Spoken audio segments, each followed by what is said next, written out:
notice things that are suspicious.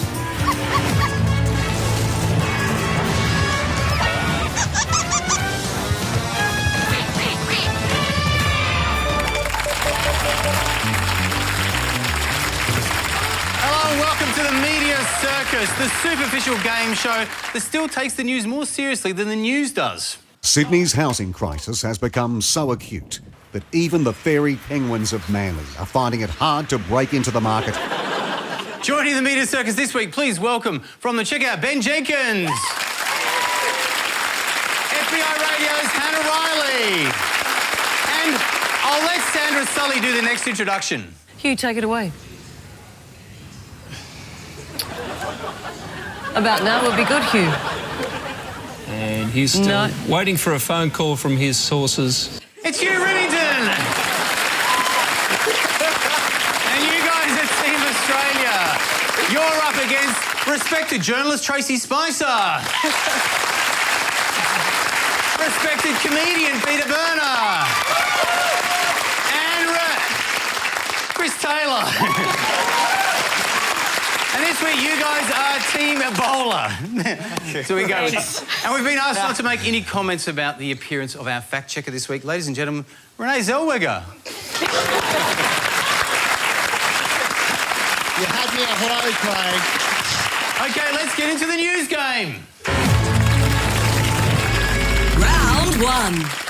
And this week, Parliament is debating the government's foreign fighters bill. It will make it illegal to enter declared terrorist zones without a valid reason, which is terrible news for Hamish and Andy's gap year Syria. The bill's relevance was highlighted by new ISIS videos featuring an Australian teenager. We will not stop fighting. We will not put down our weapons until we reach your lands. So hang on, when you reach our lands, you will put your weapons down? That's fine then, that's no problem at all. Look, our first question's about the reaction to that video, and it's for Team Australia, so Hugh, come on up here. Kill him.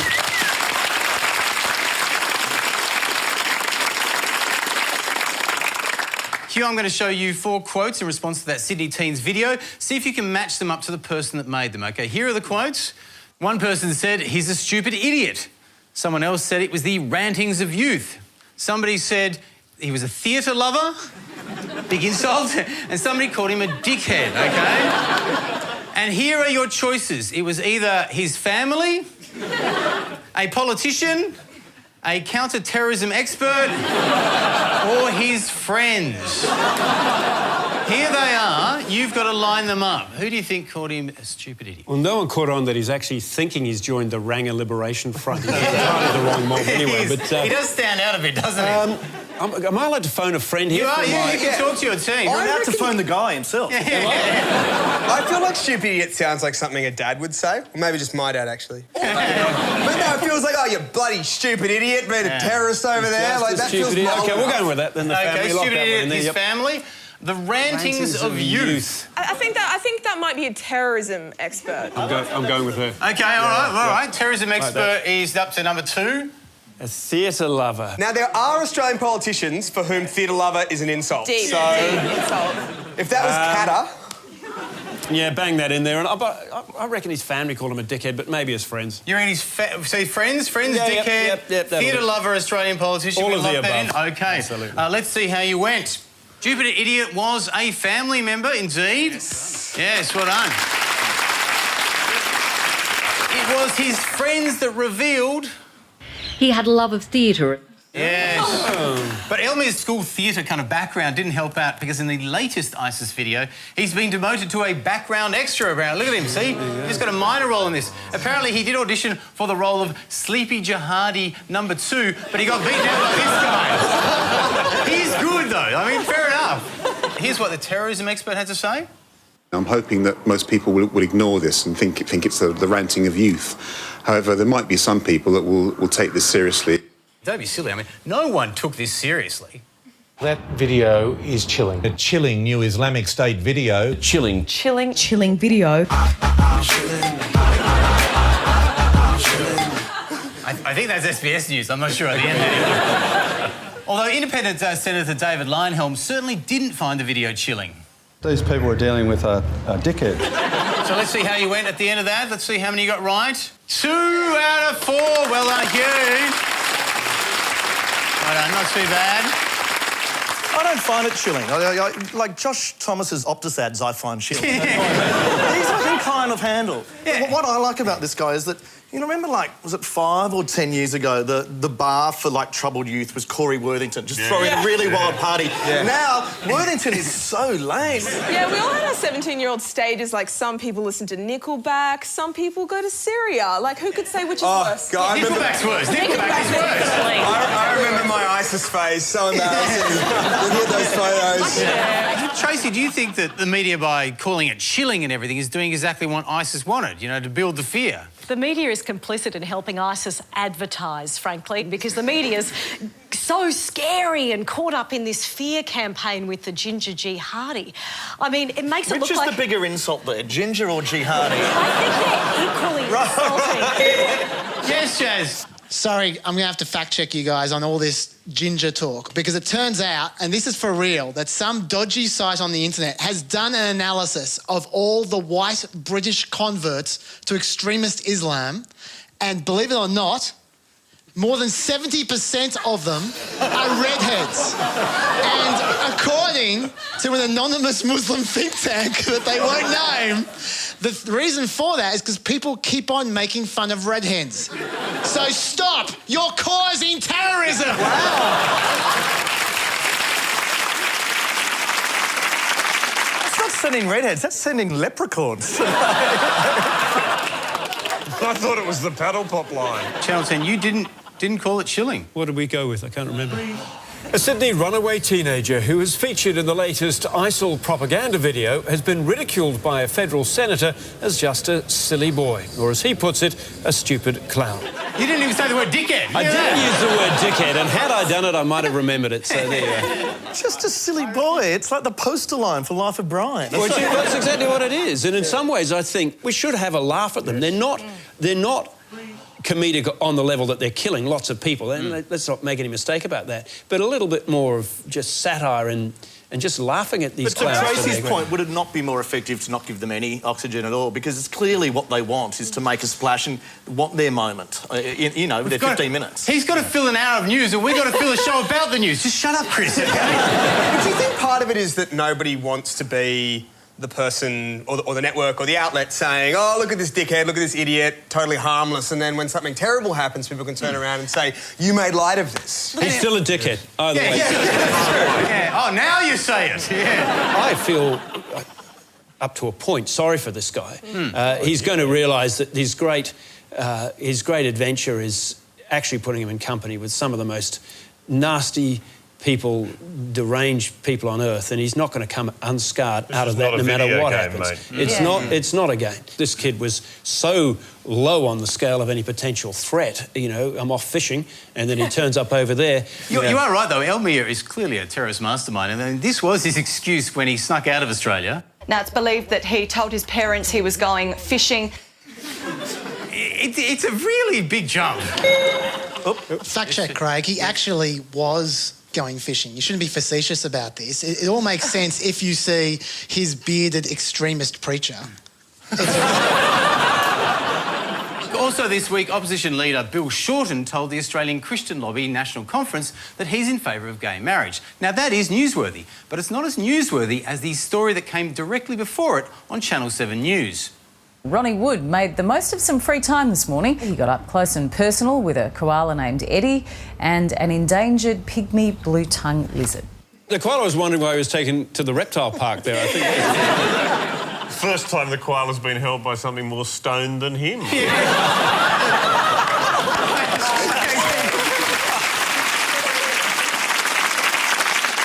But look, it's not always easy to choose the right order for news stories. So let's see if Team Ebola can get their priorities right as we play...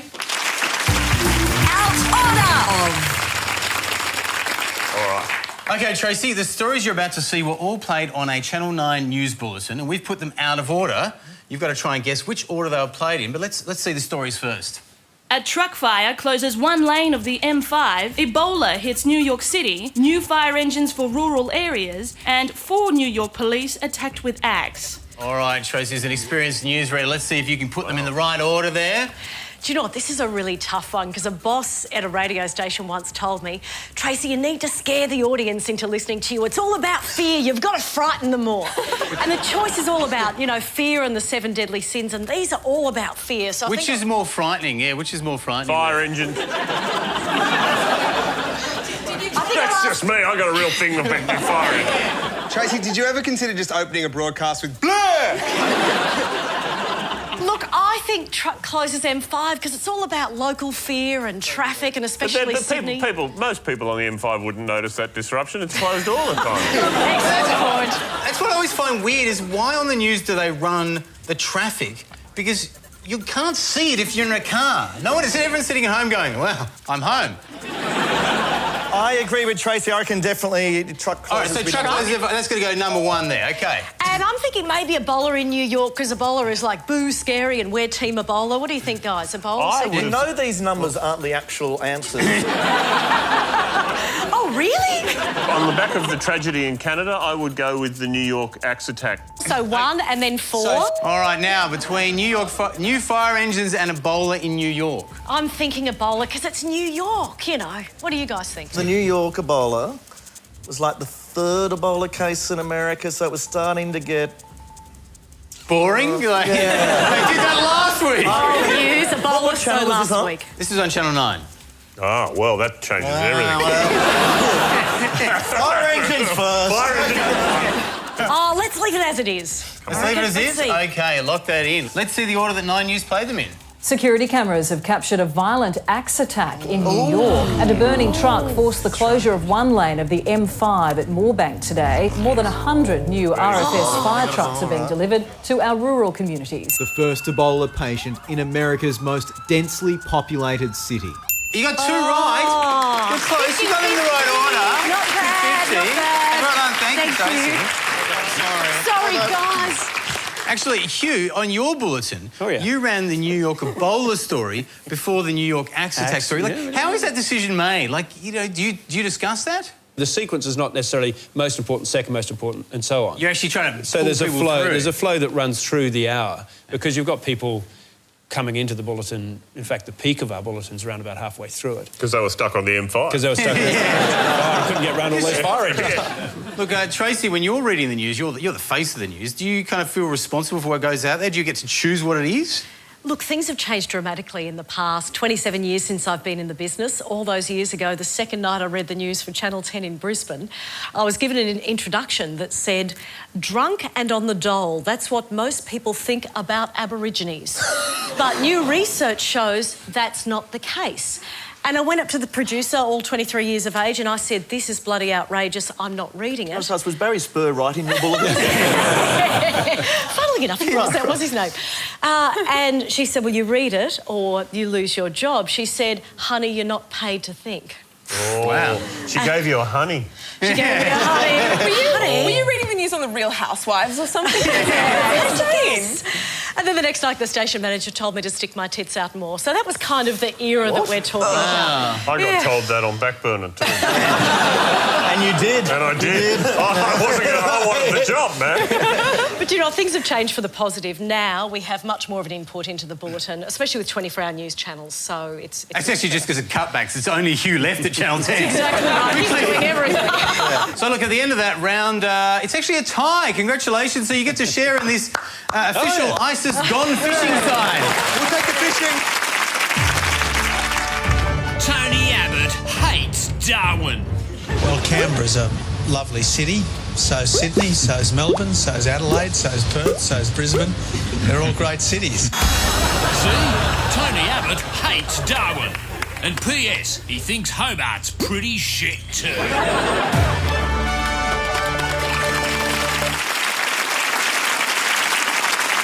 Australia's been criticised for not doing enough to combat Ebola. I mean, even Bono got stuck into us this week. The idea that you wouldn't send medical workers to West Africa. This is just not the Australia that I know. Yes, and Bono can judge us because he sent to West Africa 3 million unwanted U2 albums. So thanks very much for that. But what has everyone else been giving to West Africa? OK, let's see. Team Australia, who's given more, IKEA or Cuba?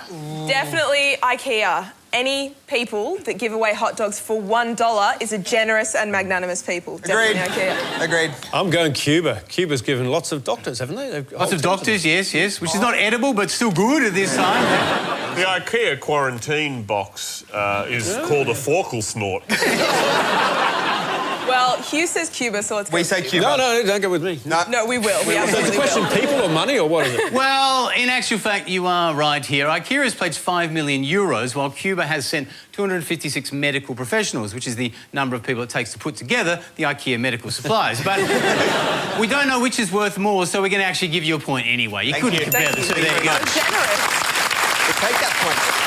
So, Team Ebola, Greece or Samsung, who's given more?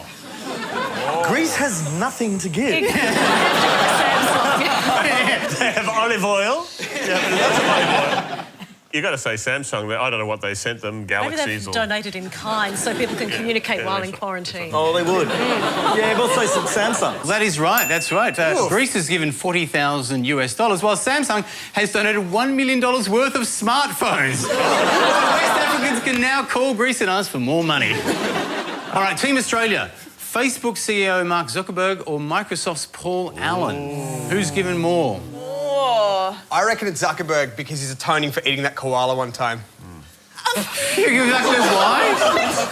Okay, at the risk of defamation, I'm pretty sure that Mark Zuckerberg ate a koala. And other things Ben Jenkins just made up. Yes, Chaz? You're going to fact check in the middle of the... You're going to give away the answer. No, I'm going to fact check Mark Zuckerberg eating koala. Yes. Correct. Well done.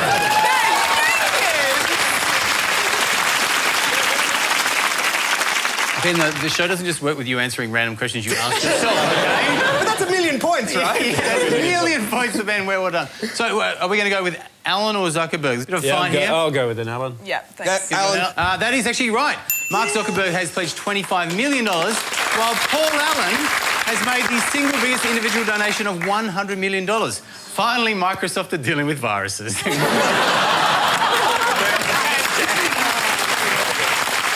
Okay. And finally, Team Ebola. Who has given more, Australia or Malaysia? Australia's given 18 million, which is pathetic. But have they given more than Malaysia? I mean, I was thinking about this the other day, and I don't know the facts, and they probably need to be fact-checked. But there are some seriously rich nations on this planet. And Yes, there are some seriously. That's correct. So fact number one.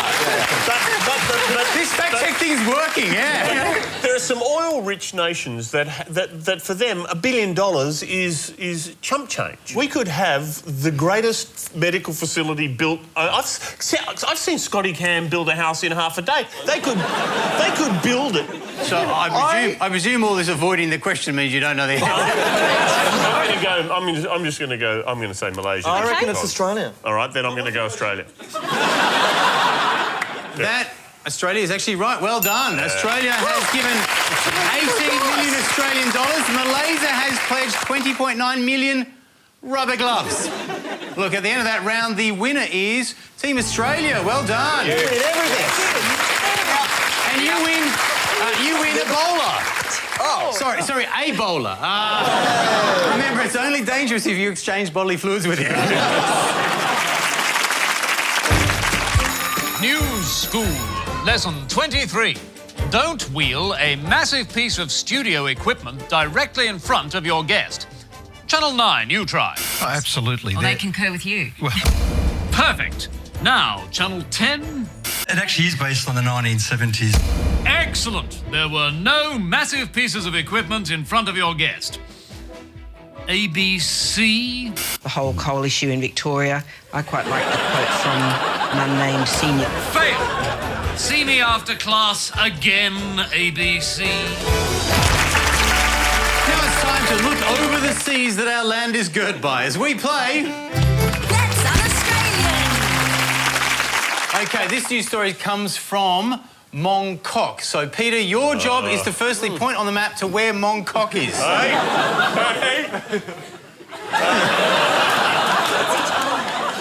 Right on. Mongkok. It's Sounds Italian to me. Yeah. What do you think, Tracy? I think it's in Thailand, Yes, but I'm not it is. sure. It's your long cocky and Thailand is. It's sort of near Mongkok. No, I've got it. Yeah, East, India. I think, east. Which way's east? It's in here. That's Thailand. Yeah, because there's Koh Samui. Mongkok is up here. There you go. All right, well, let's see how you went. There you go.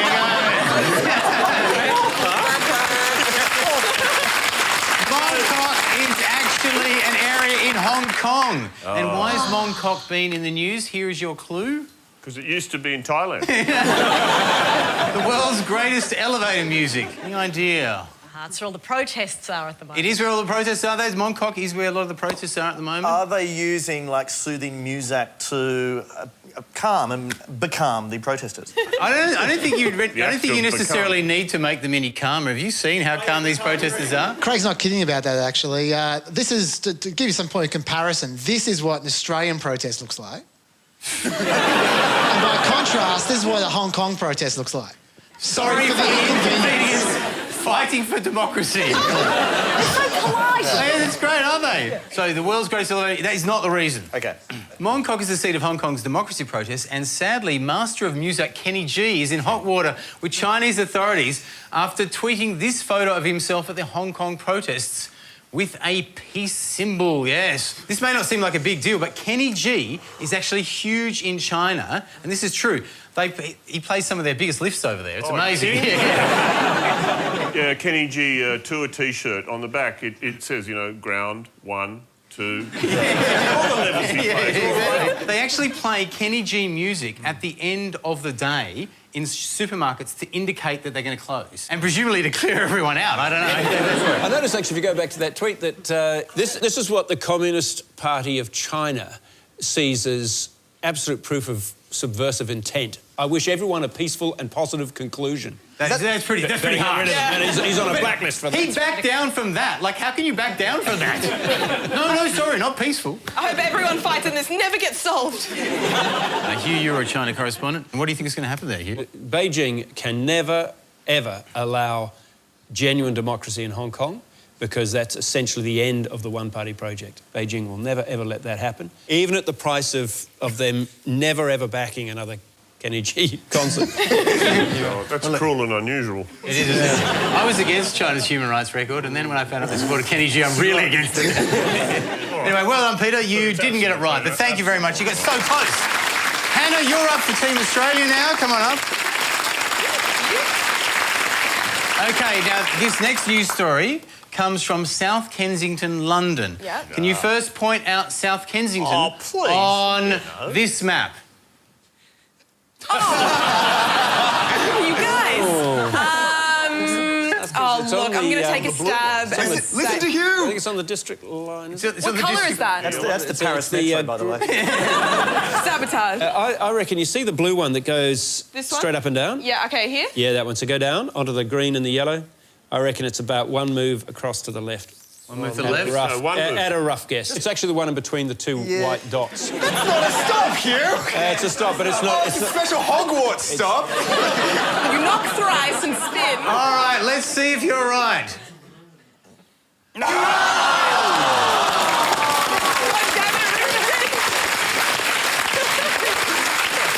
Remington sabotaging your team. Show me the embankment. Yeah. All right, what is the news story that happened in South Kensington? And here's your clue. Oh, I know that. It's a corgi. So obviously the Queen has fired the Prime Minister and replaced him with this adorable dog. Didn't she bloody... That's what you're on about. Yeah, didn't Queen's she tweet? first tweet. Queen has Queen's first tweeted. That's not actually the Queen, folks. That's All right, that is right. Well done. South Kensington is where the Queen sent her first ever tweet. Thank you, Hannah. Well done. The actual tweet was, the Queen announced an Information Age exhibition at the London Science Museum. Way to get on Twitter, Queen. Great one. How many times was it favourited? 42,000. There you go. I can tell you that, Peter, there was a fair few replies, that's for sure. The Queen certainly discovered Twitter very quickly because 4 minutes after she tweeted that, she got, "Welcome to Twitter, abdicate." And a couple of minutes she got, oh, look who we have here, the totalitarian, mass-murdering, Bavarian inbred pedophile circle. Welcome to the Queenie. How many followers does she have? I'll tell you right now. Could you please? That would fact be great. checker. I mean, more importantly, who does she follow? Because she doesn't follow me, I don't think. No, we got it. Here we go. The Royal Paladin. Who's she following? She follows Aussie Invictus. Aussie Invictus. Joan Rivers! You know, like that, she only signed up to follow Joan Rivers to go, outlived you. Look, Tracy, you're active on social media. Were you surprised about the kind of trolling of the Queen immediately? Not at all. That's what Twitter's all about. I yearn for the days of letters from Angry of Aberdeen. You know, I didn't like that jacket that you wore and your hair doesn't suit you. These days, you're a slut, you're a bitch, you're a mole, you're a dumb blonde. I mean, that's the kind of stuff that female journalists quite Why be on seriously Twitter get on if you're going to Twitter. submit yourself to that every night? Look, I've spoken Yeah, to Tracy. Yeah, unfortunately, we still need it for our jobs. As journalists, we have to use new media, same as old media, but we have to put boundaries on it. So block, report, ignore. That's the best advice. Look, at the end of that round, well done. The winners are Team Australia again. Yes, well done. That means Team Ebola, you have to take the Kenny G CD home. There you go.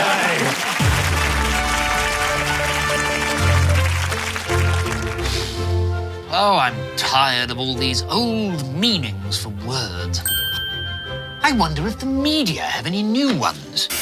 Now to Japan, where one special canine is giving new meaning to the term working dog. Suzuki works in a convenience store. Ah, a new meaning for the term working dog. An actual dog literally at work. Very good. Hollywood superstars Brad Pitt and Matthew McConaughey are giving new meaning to the term neighbourly. I wonder what the new meaning of neighbourly is. The pair was caught hanging around on the balconies of their apartments in New Orleans, which happened to be across the road from one another. Ah, well, no. No, that's the current definition of neighbourly, actually. It certainly does give a new meaning to boxing kangaroos. No, it doesn't. Those are kangaroos and they are boxing. Our next guest is giving a whole new meaning to the term super slimmer. But the term super slimmer doesn't exist in the first place. It can't have a new meaning. The first edition Superman comic has given new meaning to Up, Up and Away. What? The first ever edition of Superman has the oldest meaning of Up, Up and Away. She loves the Thermomix. It brings new meaning to the word passion. That's not a thing that it does. Ah, this brings a whole new meaning to idiotic journalism. Oh, wait. No, it doesn't.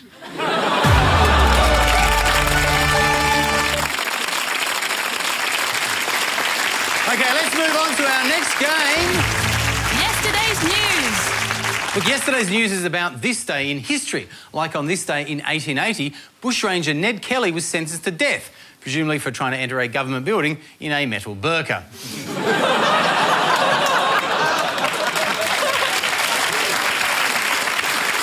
OK, teams, this question is for all players. It's about a time when George Brandis made some comments that embarrassed the Liberal government. Obviously, there's a lot of those, so we've narrowed it down to the 29th of October 2003. The extremely alarming, frightening similarities between the methods employed by contemporary Green politics and the methods and the values of the Nazis. What was it that made George Brandis draw a comparison between the Greens and the Nazis? It was when Bob Brown and another Green senator stood up and heckled George W. Bush when he was addressing the federal parliament. It was around the time of the Iraq War. Let's have a look. The Prime Minister joined Jewish leaders in disapproving of a comparison between the Nazis and the Greens' behaviour during President Bush's visit. That is right, well done. Glad Tracy got that right, because I was going to say when Bob Brown invaded Poland.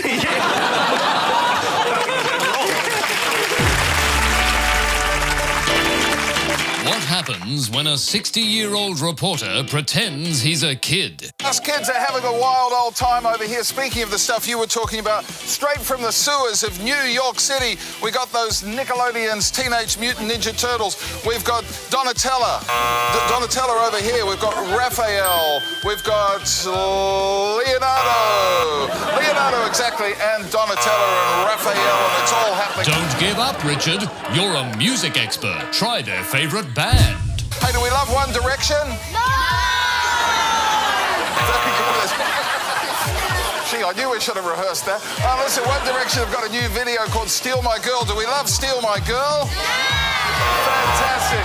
We talked to Harry and Niall about the brand new video from One Direction. We love him. So, is Richard Wilkins in touch with the youth of today?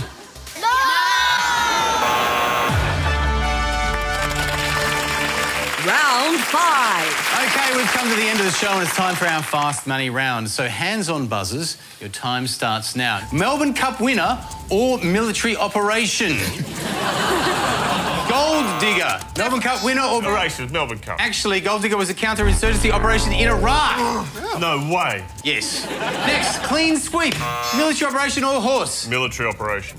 No, that is wrong as well. Clean sweep won the Melbourne Cup in 1900. Oh, wow. Next, deliverance. Military operation or horse? Movie. Song. Movie, no. No. Military operation or horse? Military operation. That's a military operation. Military operation. That was actually a Canadian peacekeeping mission to Somalia with a confusingly terrifying name. You can both have a point. You both said it. OK. Next category. Is this a TV journalist or a catalogue model for Daymark Fashion and Thermal? What about this guy? Model or journo? Journo. Journo. No, that dreamboat is clearly a model. OK, next up. TV journal or catalogue model? Model. No, it's a journo. That's a journo. It's Ryan Phelan. It's Ryan Phelan. That's right. One of the most recognisable faces in Australian media, according to his agents, and it's turned out to be correct. Well done. Next category, diet from the news or torture technique. Number 1, drink 8 pints of water quickly. Torture. Torture, that is correct. Well done. It's a form of medieval French torture. It worries me how quickly Hugh Rimden knew that. Be fed nothing but 5 pints of ice cream a day. Lifestyle.